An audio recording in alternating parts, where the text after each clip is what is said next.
Un día, un zorro hambriento se coló en el patio de una mujer con la intención de robar una gallina, pero se quedó atascado en la puerta al intentar escapar. En lugar de asustarlo, la mujer se apiadó de él y le dio comida para que se recargara. Para su sorpresa, el zorro regresó al día siguiente, y ella comenzó a dejarle comida en la puerta todos los días. Con el tiempo, el zorro salvaje se convirtió en un visitante habitual. Vigilaba el patio, le traía sus juguetes favoritos y confiaba en su tacto.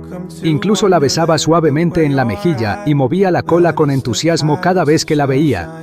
A veces, se colaba en la casa para robar comida y quedarse a su lado mientras trabajaba, jugando con ella. Un día, el zorro apareció con sus cachorros.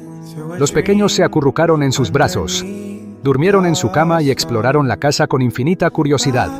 Así, gradualmente se desarrolló un vínculo único entre la mujer y la familia de zorros. Una relación inesperada que cambió sus vidas.